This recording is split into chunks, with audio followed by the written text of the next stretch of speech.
Kissinger said, control the food, control the people, control the energy, control the continent, control the money, control the world. Hello. Robert Kiyosaki, the Rich Dad Radio Show, the good news about money. And today we have a very, very special friend, longtime friend, Mark Moss. We kind of meet each other on the circuit, the speaking circuits of the world, speaking about our favorite subject, money. And Mark just returned from a trip through Europe, and he has some very interesting points of view on the history of money, how it got started. And so it's going to be a little special show because the more you know about history, the more you can see the future. So welcome to the Rich Dad Show, Mark. Thanks, Robert. It's such a pleasure being here with you. Any chance I get, I'm out here. Oh, thank you. Give us a little bit of your background first. How'd you get into this business? Right out of I grew up just thinking about how to make money. My dad, didn't give me everything, so I had to go. I had to think when I was 12, I wanted a bike. And so what skill did I have? Right. Well, I knew how to mow lawns. So how could I take that skill and apply it to the market? Well, I knocked on doors and I mowed people's lawns. And so I've always thought of it that way. So I have to increase my skills so I could take more to the market. Good, yeah. Which is how it should be. Right out of high school, I came out of this crash. 89 to 92, real estate in California had crashed. The banks owned all these repos and they were literally giving them away. Right. If you just take them over. Yeah. Zero down. And right. I didn't have any money. I had to come up with $3,000 for closing costs. I didn't even have that. But I got a buddy. We partnered up. We bought some real estate. And then the rest has been history.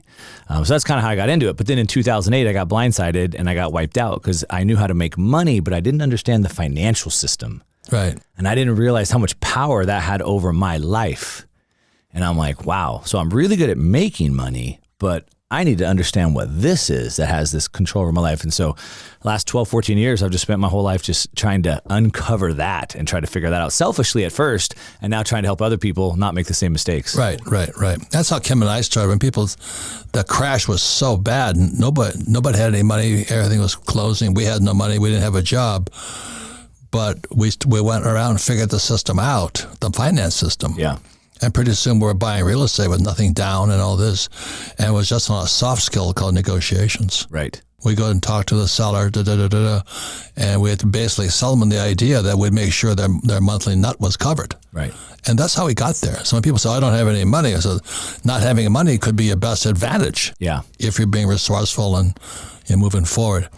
But anyway, you just got back from Europe, man. It's eye-opening as usual, I'm sure. Yeah. So what did you find out about, we're talking about ledger system, Medici, how it applies today, the first gold coin, things like that. Yeah. So as you said kind of in the beginning, if you don't understand history, you're sort of bound to repeat it. And so I love to go back and learn history so I could figure out where we're going to go. And I know we're going to talk about like central bank digital currencies in a little bit, but really it's important to go back to history to understand it, because what they're promising is this unified ledger.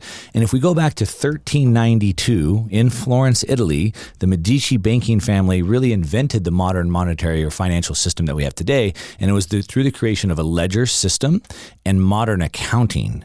And that modern accounting allowed us to track liabilities and assets at the same time. It had never been done before. Double entry bookkeeping. Double entry bookkeeping, exactly. But also the thing you were talking about is blockchain is ledger. Right.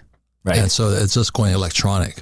That's right. So you saw the start of it back in Italy. Yeah, so we saw the start of it. And again, so it's important to understand the history. And so what's interesting is not going super deep, but after the fall of the Roman Empire, we went to this period called the Dark Ages where all records were lost. And then we had the birth of the Renaissance system where we had this explosion of art and science and so forth.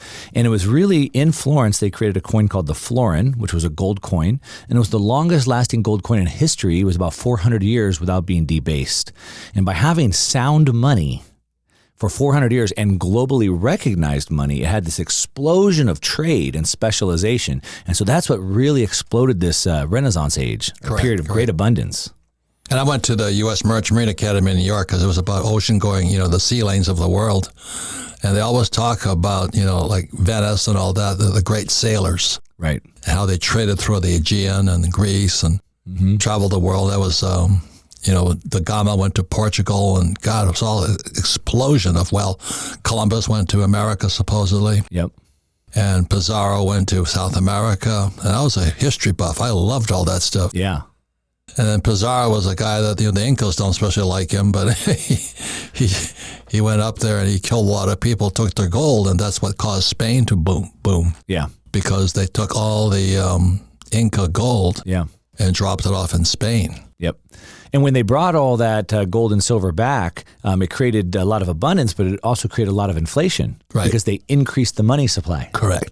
Yeah. But people had confidence in gold, or the florins, as you call it. Right. It's a very important subject here because we're entering, I think, the dark ages right now. I'm listening to Jim Records and a whole bunch of other people who are behind the scenes more than you and I are. Yeah. And Records is calling for tens of thousands of people to lose their jobs. Yeah. And the reason is because global trade is slowing. Right. And that everybody thought that, after COVID, China would pull us out. But China's in worse shape than we are. They are. It's bad. So that's why this Rich Dad Radio Show is a very important show, is how you get ahead.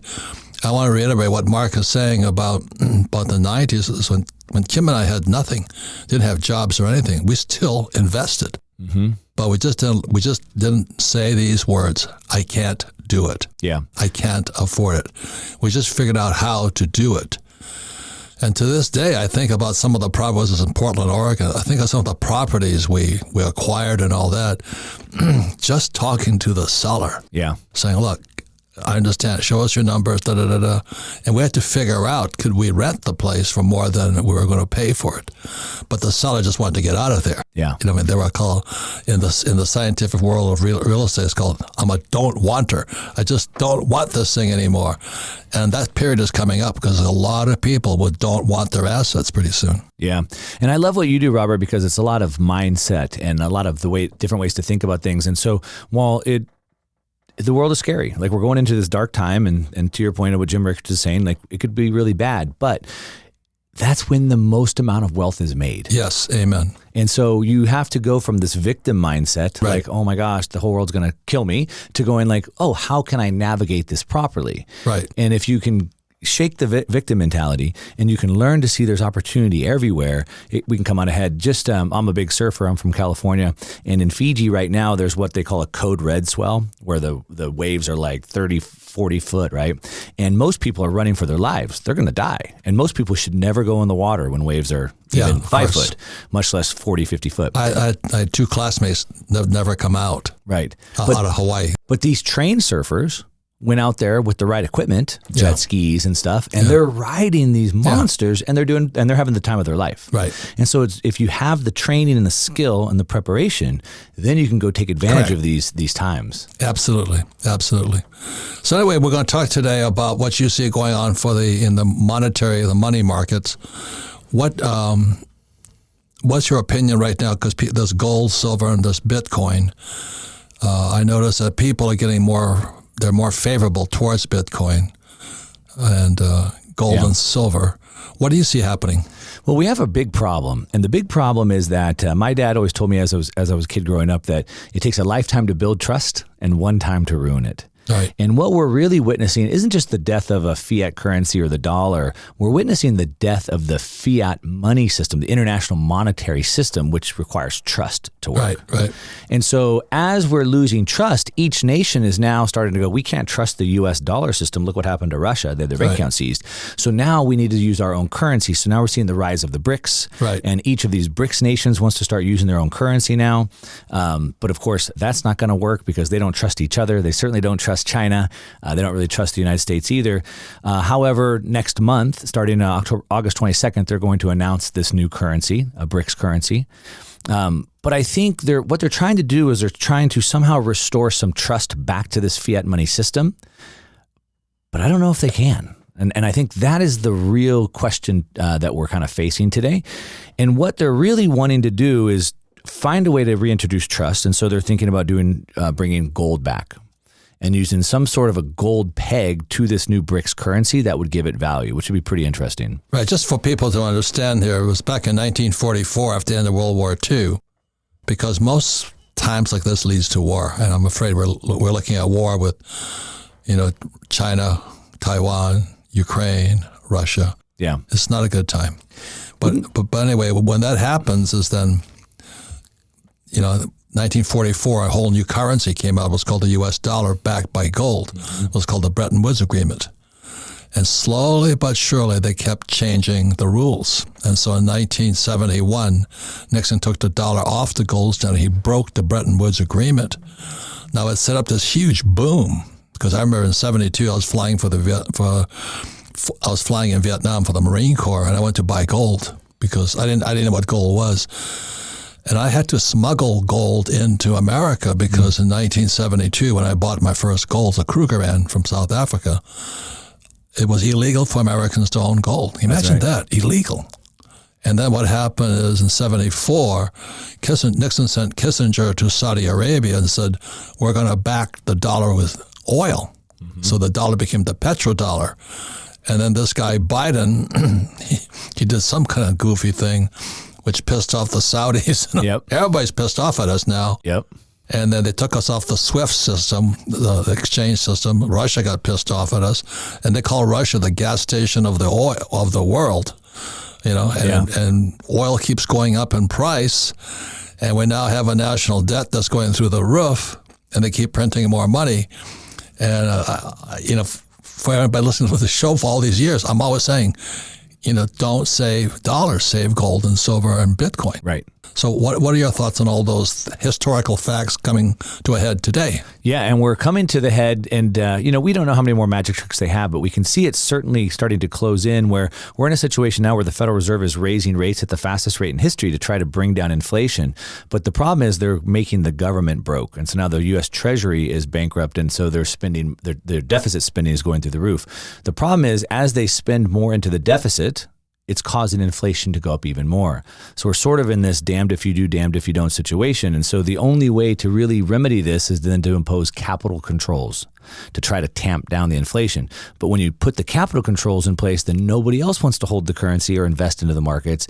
And it's this debt spiral that we're into. So we're witnessing the end of this. And so are we entering the dark ages?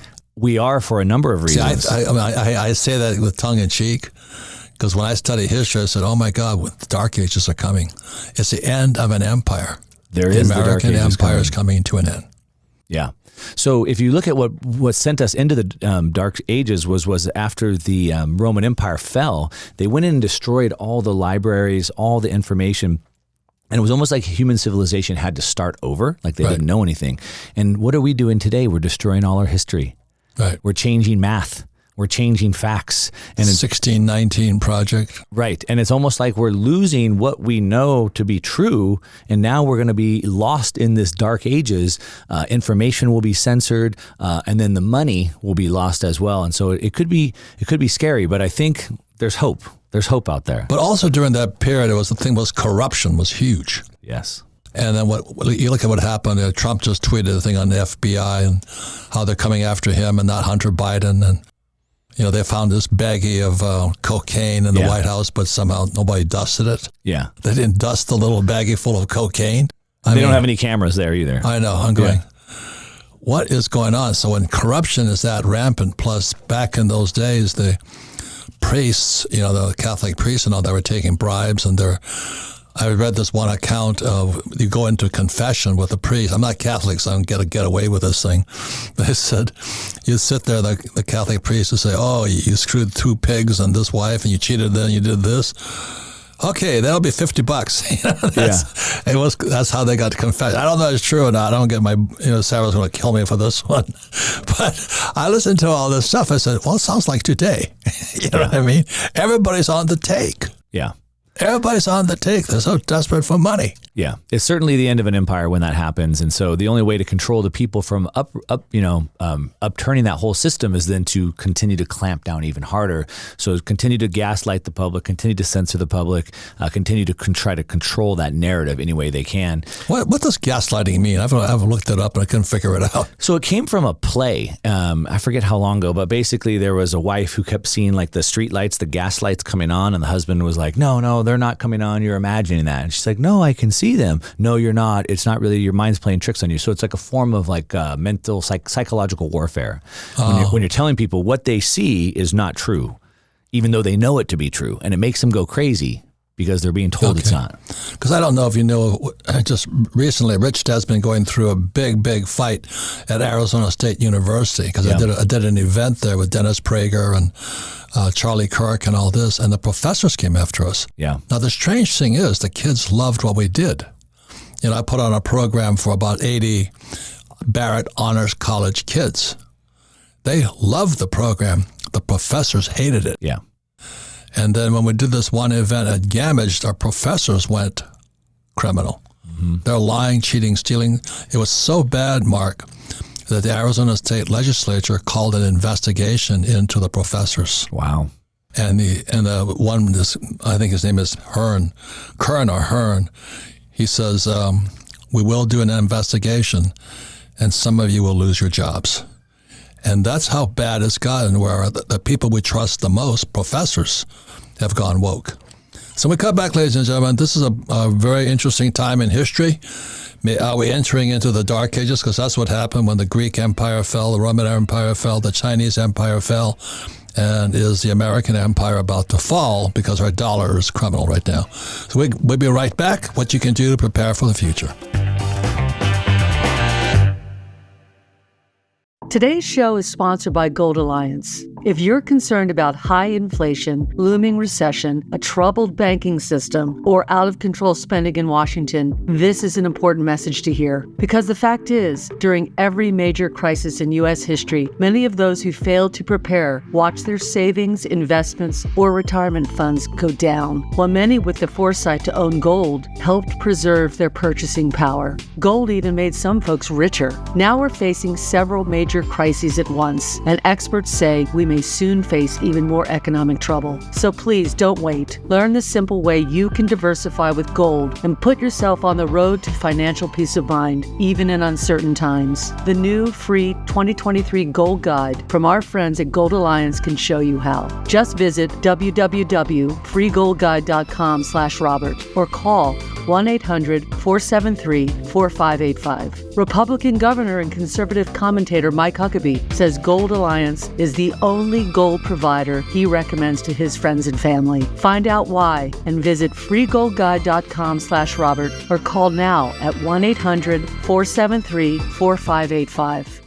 Robert already warned us. 2023 is going to be the year of lost wealth. After all, Goldman Sachs predicts you'll see zero returns from stocks for the rest of 2023. And investors like you have already made a record number of emergency hardship withdrawals from their 401ks. Now, a stunning survey reveals that over half the Americans making six figures are living paycheck to paycheck. Combined with tens of thousands of layoffs in just the last few weeks, it becomes clear that a financial storm is brewing and nobody is safe. But if you think brilliant investors like Robert are letting their money waste away in a 60-40 portfolio, think again. For years, Robert and other experts have been investing millions into low correlation assets that can still climb when the stock market flatlines. And according to a recent Citibank report, of the major asset classes, the lowest correlation belongs to art. In fact, experts say just a 5% portfolio allocation to art can both increase returns and lower volatility. Now you can easily get that allocation in your own portfolio without needing millions, thanks to Masterworks, our longtime partner. Their platform lets you invest in shares of paintings by icons like Picasso and Banksy. Every single one of Masterworks' exits to date have delivered positive returns to their investors, with 3 recent exits delivering 10, 13, and 35% net returns. No wonder over 700,000 users have invested more than $500 million on Masterworks. Offerings have sold out in minutes, but Rich Dad listeners can skip the waitlist by going to masterworks.art/richdad.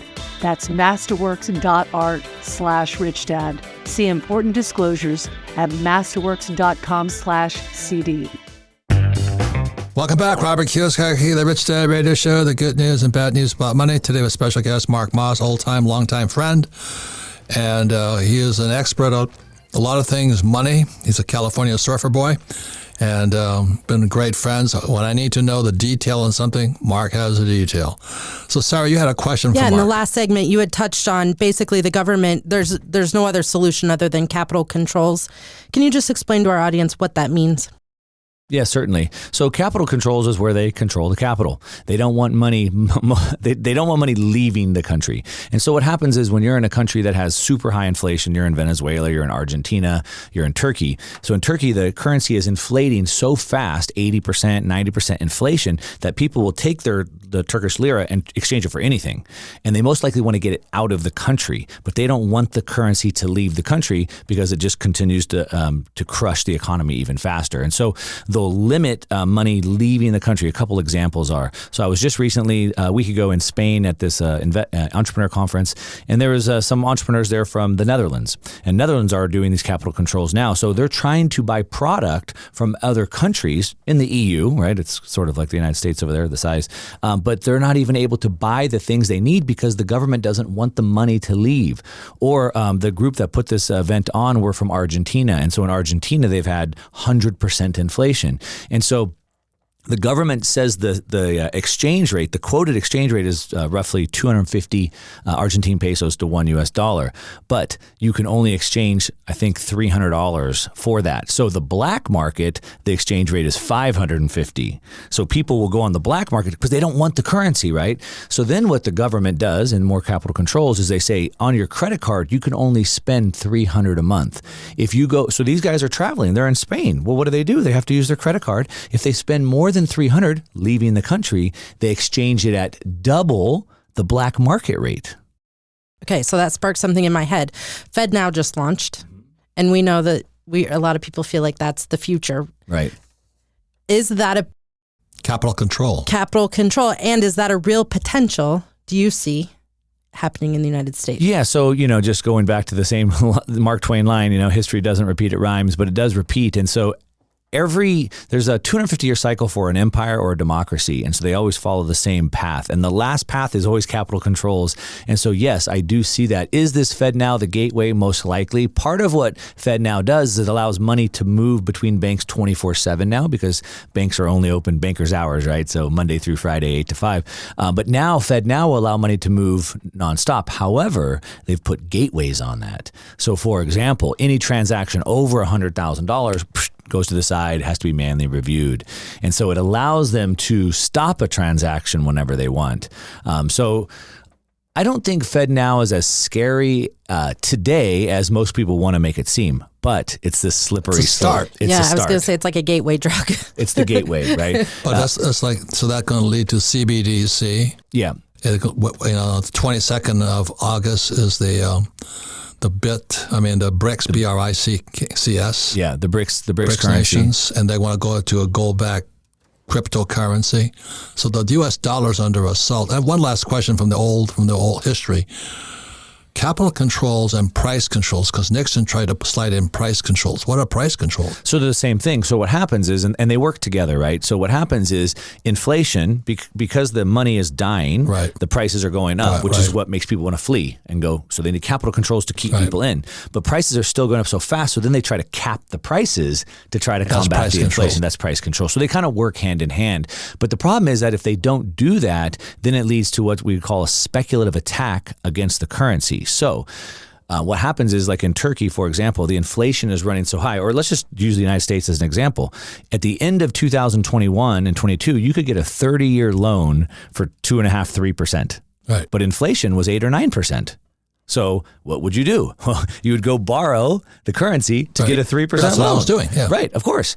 And anyone would do that. And that's called a speculative attack. So now I'm borrowing cheap and I'm investing it. But that only continues to unravel even faster. So they say, well, we can't do that. So now we're not going to give loans for these certain things. We're not going to give loans for these certain sectors. And they start trying to whack-a-mole, right? Start trying to clamp down on different parts of the economy. But of course, us as investors, we're nimble. So we're like, okay, well then we'll go over here, shut that down.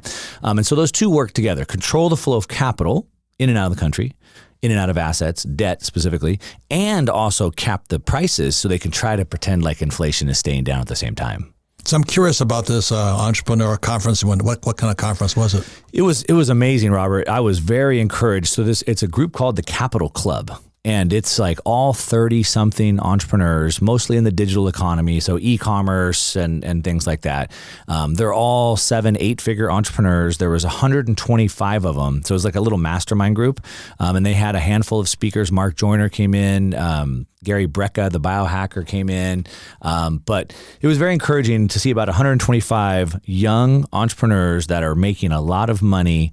About 75% of the crowd was international.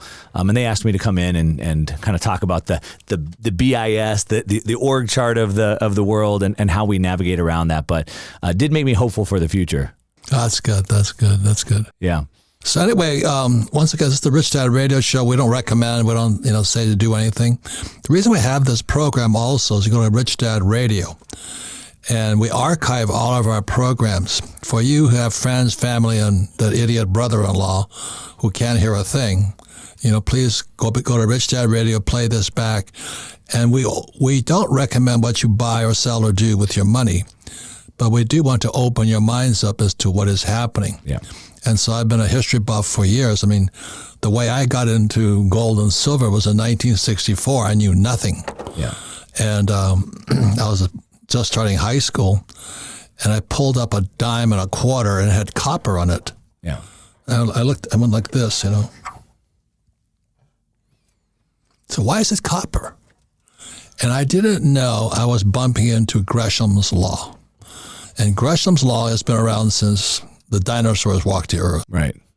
And Gresham's Law says anytime the government or anybody tries to pass fake money off onto you, real money goes into hiding. Good money drives out bad. Yep.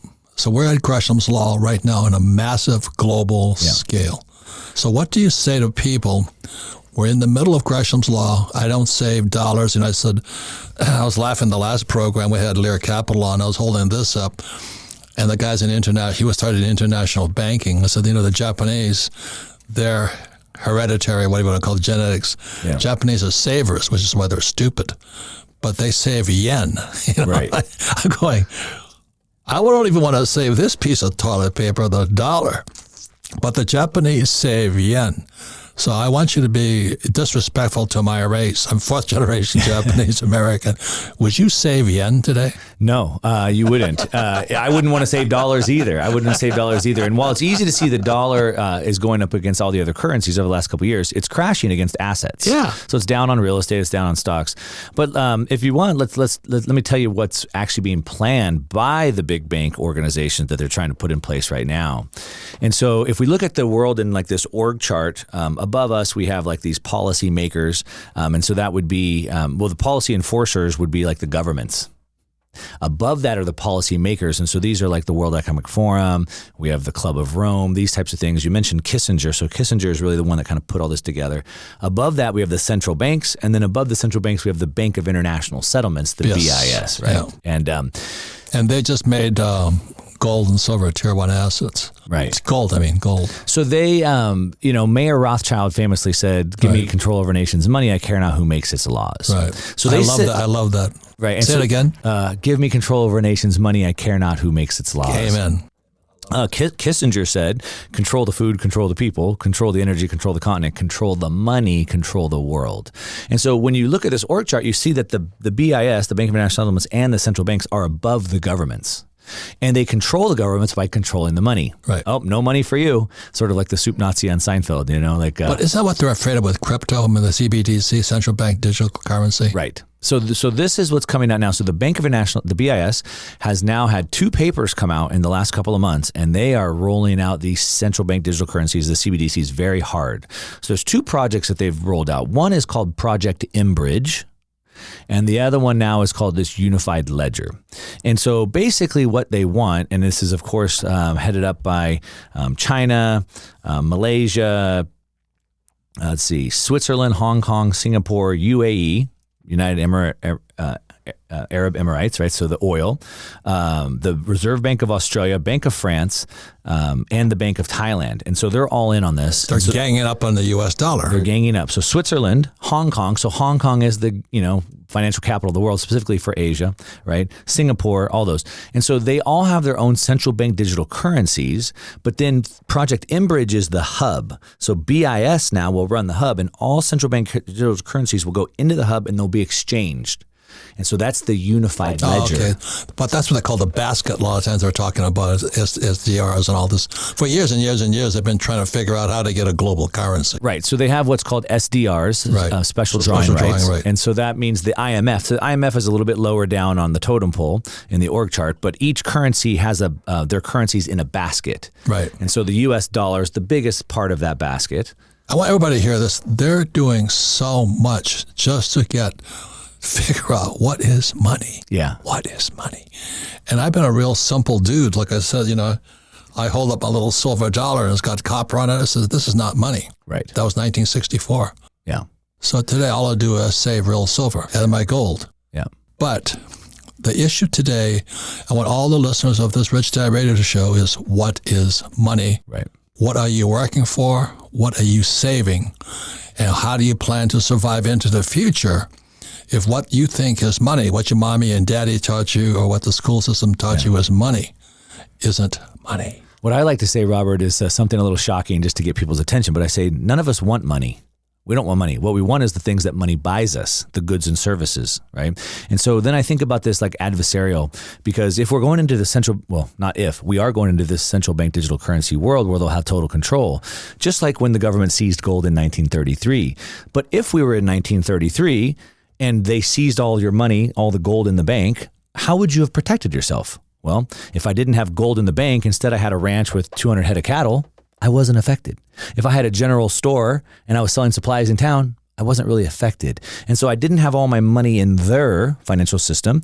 I had real wealth. I had goods and services. And so, to the point of having gold or assets outside of the financial system. So as they continue to usher the system in, if we're outside of that system, then we can protect ourselves. I understand. What's happening to me, Mark, is that CNN and CNBC stopped inviting me on their program. You were telling the truth. Well, it's that because I speak against their advertising. Right. But this Friday, CNBC called, and I'm going to be on CNBC, so I'm kind of choosing my words carefully because I'm going back onto the program. But I'll say here on Rich Dad Radio, I simply don't invest in anything I can print. Right. I want nothing that can be printed. That's right. So like this dollar bill, you can print that. You can print an ETF. Exchange traded fund. Yep. And people think, oh, that's as good as gold. The SLV is a silver ETF. Right. But you can sell that ETF as many times as you like. It's called hypothecation. Yeah. So the whole banking system, as Mayor Amschel Rothschild said, I care not who makes the rules, let me control the money. Yeah. And ladies and gentlemen, the Rich Dad Radio Show is creative, so you take control of your money. Mm-hmm. This is not money. This is toilet paper. Yeah. And I like to think of assets in kind of like three main buckets where you have really scarce assets, right? So those would be like waterfront property around a lake or on a beach. Obviously like Bitcoin, 21 million, so to speak. And then you have like very energy intensive assets. So gold would be super energy intensive. Cattle would be energy intensive. Oil, right? So like if you look at, real estate in the United States, average went up in the last 2 years about 40%. In Austin, it's the fastest growing city in the United States for 20 years, about 50% increase in the average property there. But on Lake Travis, homes went up 150% because they're very scarce. So fine art, collectibles, things like that are scarce. So most assets will keep only up with inflation. Right? They'll keep up with inflation, but the good scarce assets will beat inflation. So that's kind of how I think about it in terms of that. But people need to understand this because these central bank digital currencies, they're not some like pipe dream. It's coming. They're already rolled out in multiple countries, and they're coming to a country near you pretty quickly. The other piece that I think, you mentioned earlier, like the corruption. And so as corruption continues to get worse and worse, people continue to see this. They can't hide it anymore because we have the internet.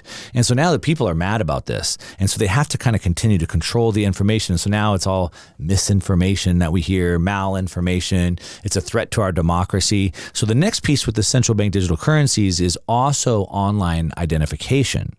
So in China, for example, to get internet access, you have to do facial recognition, right? And India also. Because they want to know who it is saying this mean thing against the government, right? Yeah. And so the CBDCs and the digital ID are kind of that last piece that they can put us in the pin. That's surveillance, isn't it? It's surveillance, right?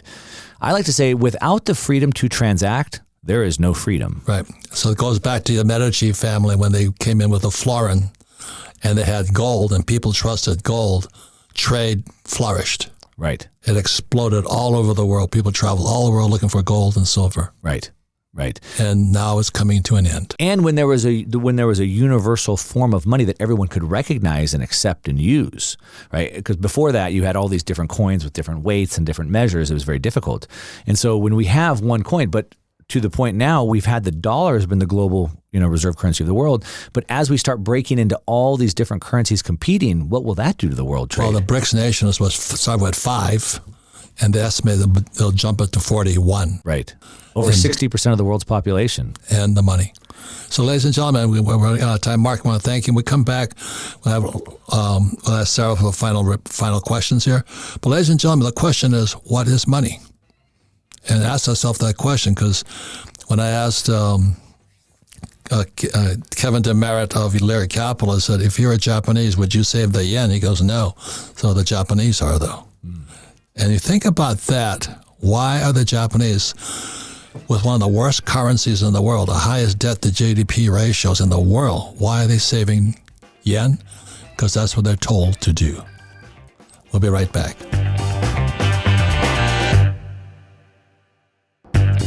Welcome back, Robert Kiyosaki, the Rich Dad Radio Show. I'm sitting here. My energy is low. I'm just absorbing all the information being pumped up by a friend, Mark Moss, because we're in my opinion, one of the most critical times in world history, not just U.S. history or modern history, in world history. It's like the fall of the Chinese Empire happened when they were the first to print paper money. Then came the Greeks, then came the Romans, and now comes America. Yep. And we've been printing money. So this is one of the most exciting times in world history, except that most people are still doing what they're told. Go to school, get a job, work hard, save money, pay your taxes, get out of debt, and invest in the stock market. That's suicide today. That's a kamikaze pilot route. So again, Rich Dad Radio, we don't recommend, we don't say do anything. We just hear, you listen to it, do your own due diligence, check it out. And also one more thing, all of our programs are archived at richdadradio.com. This program is worth sitting down with friends and family and that goofy brother-in-law of yours. Listen to it and discuss it and watch the tempers rise, because a lot of people are going to find out what they believe is real might not be real. So, Sarah, any comments, any questions? First comment is just thank you again for coming. Always a pleasure to have you in person. We covered gold, we covered CBDCs today, but my big question is, you're a Bitcoin guy, if you can say that. Yeah. It seems so generic, but how does Bitcoin fit into this big picture of CBDCs, the BIS, everything that's happening? Yeah. So, Bitcoin is a ledger system, right? It tracks who has the asset at the certain time. So in the for those who don't know what a ledger is, when you play the cash flow game, yeah, it's called the income statement and balance sheet. Yeah. That's a ledger system. Yeah. See, when I had gold in my hand, it's a physical object. And everyone in the world knows I have the gold because I'm holding the gold. And if I hand the gold to you, now you have the gold. Everybody knows it because you have the gold. But in a world where we move into an information age, then a ledger tracks who's holding the gold. But now I have to trust whoever's holding the ledger. But it did that in order to speed things up, because to move gold across the country or across the world was very slow, the final settlement. So now the bank holds the gold and they just mark on the ledger from Mark's account to Sarah's account. So now it happens very quickly. Well, the BIS, the CBDCs, they want to create a new ledger that they can control, and they just keep track of who has it, sort of like we do now. But instead of each country having their own financial system and their own ledgers, they just want to keep a ledger for the whole world. Because, of course, Rothschild said, give me control of the money. And so they want to create a unified ledger for the whole world. But the problem is that requires trust. And over and over and over again, we find out that we can't trust them. Because, of course, human nature is always going to want to manipulate and steal. So Bitcoin is also a ledger, but it's a decentralized ledger that nobody can control. So no one has the power to control it or change it. It's completely decentralized. And so it's what we call trustless. So instead of needing to trust in Bitcoin, we say don't trust, verify. Because it's an open ledger, everyone can see it. It's open source. So we can always see, hey, there's this address has this many, this address has this many. When the transaction happens, everyone can see that at the same time. So this is a very key piece, because as the world is losing trust, I talked about that earlier, we need a trustless ledger that nobody can control. And that's where Bitcoin fits in. Another key piece with Bitcoin is, again, going back to the information age, is it allows us to transact peer-to-peer without needing to go through those trusted intermediaries. And Robert asked the question, what is money? And you talked about the Japanese holding their money or their savings in the yen, in cash. But the problem is, like, what is money? It's a big question. But one thing that money is like it stores my energy. I worked today. Right. I don't need that money, so I store it in money to be used later. Right. It's like a battery. Right? Gold and silver are very intense. They hold energy tight. Right. Very, very. They don't have leakage. Yeah. They don't have very, very tight source of energy, and it costs about 10 times or 20 times more for gold to produce than for silver. That's the price difference. Gold takes more energy. Right. So I think it's a very simple question. Most people would know the answer to. Would you rather your money buy you more goods and services in the future or less? More. And of course, more. And so that means you would want to store it in a battery that would keep that charge and not lose it over time. Well, the goal for the fiat money system is to lose 2% of its charge per year. Right now, it's losing about 7 or 8, depending on how you want to measure it. And so Bitcoin is a fixed supply, never more than 21 million. So there's no leakage. There's no inflation to that number. And so for the first time in human history, the father of the Austrian School of Economics, Ludwig von Mises, says that there's no such thing as a constant in economics, because oil's changing, gold's changing, wheat's changing, but now we have it. Bitcoin is a constant, 21 million. So it's a change, but ultimately I think it's, like I said, it's a decentralized ledger, trustless system. And in the world, as the world continues to break apart and trust continues to get lost, it's the only solution. Thank you. One of the best explanations I ever heard, Mark. I never heard trustless. So once again, we don't recommend you buy or do. We're pure educational. Please listen to this. And most importantly, get together with friends, family, that goofy brother-in-law of yours, discuss this and figure out what they know. Thank you for listening to the Rich Dad Radio Show. Thank you, Mark Moss. Thank you. This podcast is a presentation of Rich Dad Media Network.